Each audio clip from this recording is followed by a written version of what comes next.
Hey guys, welcome to the Bows. So today I'll be talking about UFC 272, specifically Colby Covington versus Jorge Masvidal, your main event, but also look at some other fights as well. So Colby Covington's your betting favorite right now, and I think he opened up as a betting favorite of about minus 330, and it's actually gone up. He's at minus 365 now, which I did not expect. I thought the line would get closer and closer. I thought that a lot of people like Masvidal, and a lot of casual fans would bet on Masvidal, and Masvidal definitely has a lot more power and has the ability to knock Colby out if he lands well. So I agree with the odds in terms of Colby should be the favorite. I think almost everybody agrees with that, but it shouldn't be that big of a discrepancy. I'm thinking more like minus 270, minus 250 range for Colby would make more sense. Styles make fights though. We'll see what happens. Colby Covington's obviously going to be the much better wrestler and better grappler as a whole. Maybe not better jiu-jitsu in terms of submission abilities, because Masvidal has some decent submissions on his resume. He submitted Chiesa, for example, and a few other good fighters. But Colby is the better grappler overall because his wrestling is far superior and his cardio is off the charts, and it's a lot better than Masvidal's. But Masvidal is going to be a lot faster and have a lot more power on the feet, and just a lot better technique on the feet as well. So I think you also have to look at the speed discrepancy between Colby and Masvidal. You didn't see that in Colby's last fight because Colby was faster than Usman. He had the faster hands, but that won't be the case this time. He's not going to be able to fight that same way, and everybody knows this. He's not going to fight that same way. He's going to fight how he usually fights other fighters, not named Usman. He's going to wrestle relentlessly. He's going to throw a lot of volume when he is on the feet, and he's going to use his strikes to set up his wrestling, to close the distance, shoot him for a takedown, take you down. If you get up again, he's going to take you down again. He's going to be relentless with the pressure, and that's why I think he's going to win. I think he's just going to outwork Masvidal and most likely win a decision, in my opinion. I do question if Masvidal's chin will ever be the same because he did get knocked out very, very badly. So who knows if he'll be the same again, because that was one of the worst knockouts ever. Like, his whole head spun around. He was out cold. It was pretty bad. But then again, Colby doesn't have the heaviest hands in the world. Some people would argue pillow hands, but they have gotten better because we've seen him wobble Usman in that second fight. Although I think Colby is going to win, and I'm almost certain of it, that doesn't mean anything really, right? Because fighters lose all the time that are big favorites, so who knows? And Masvidal's a striker, and he can find his hands on Colby's face, and it could be lights out. Who knows? And Masvidal, being this undervalued, may be a good bet. Right now, he's a plus 280 dog. If he goes upwards of a plus 300, you may want to look at that bet. That's not a bad bet.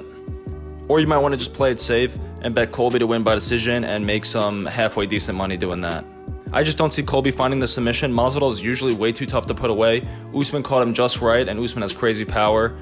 Regardless of how the fight plays out, this is going to be great. The grudge match is going to be insane. It may not be the best in terms of viewership. It may not be the most competitive or the most exciting, because it doesn't seem like it would be based on the Styles matchup. But the lead up to it's going to be insane. There's going to be so much media, so much press, so much beef. It's going to build up the fight a lot, and all that's going to be really fun. And in the co-main event, you got Rafael dos Anjos versus Rafael Fiziev. This is a great fight, and I think the matchup favors Fiziev. Fiziev's going to be the better fighter on the feet, the better striker, obviously.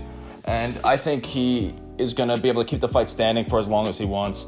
I don't think dos Anjos is going to have the ability to take him down. Dos Anjos is usually a tough out for anybody, but I think Fiziev can actually find the finish in this fight. And I would bet that he'd find the finish late, third round. But if not then by decision. I think this is a great matchup for him. And then before that is Edson Barboza versus Bryce Mitchell. I don't love this fight for Bryce Mitchell, and I'm kind of a fan of the guy, and I want to see him do well, but I don't see how this is a great matchup for him. He's a fantastic grappler, but if he can't get the fight there, I think he's going to be screwed. Barboza is the much, much, much better striker, and he's going to be a lot faster, and I don't see this being a great fight stylistically for Bryce Mitchell. I hope I'm wrong because I'm a big fan of him. I'm a fan of Barboza too, but Barboza's kind of on the back end of his career a little bit. He still gets some good wins, but he's losing in bigger moments. But nevertheless, this should be an entertaining fight. I think either Barboza gets choked out or Bryce Mitchell gets knocked out. I think it's going to be a great fight. I honestly don't see Barboza getting taken down that easily or held down for that long against Bryce Mitchell.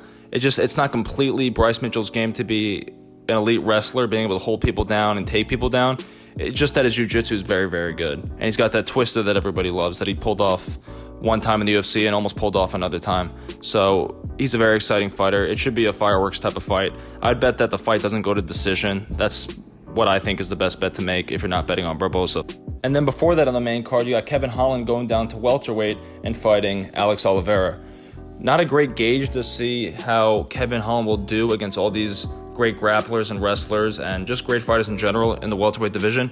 Alex Oliveira is a very good fighter, but defensively very careless, and he's not going to try and take Kevin down. I'd be very surprised if he did. He likes to stand and bang. He's a complete warrior, and that's just his style. He's going to get hit a lot. He's going to hit you a lot. And I think it's a perfectly tailored matchup for Kevin Holland to win. I expect Kevin Holland to win by knockout. I think that's the bet to make. Alex Oliveira's been hit quite a bit in his career. He's on the back end of his career. He's going to retire soon, probably. I thought he was going to retire in his last fight because he was all emotional walking out to the cage. But maybe he wants to go out on a win or something like that. But this does not seem like a good fight for him. And I'd favor Kevin heavily in this fight. I'd probably pick Kevin to win by a finish, most likely by a TKO or KO. I think it's a good fight, though. It's going to be a real crowd-pleasing type of fight. I just think Kevin Holland's a lot more defensively sound in the striking department and just better offensively in terms of how he throws his weapons and how he uses them. So I think it's a great matchup for Kevin Holland to get a nice victory and introduce himself to the welterweight division. Alright guys, that's all I got today. Leave a like, subscribe, and let me know what you thought about my picks. Let me know if you disagree with any of them. Let me know if there's any sleeper fights on this card, or if there are any big upsets that you think will happen. Alright, till next time, peace.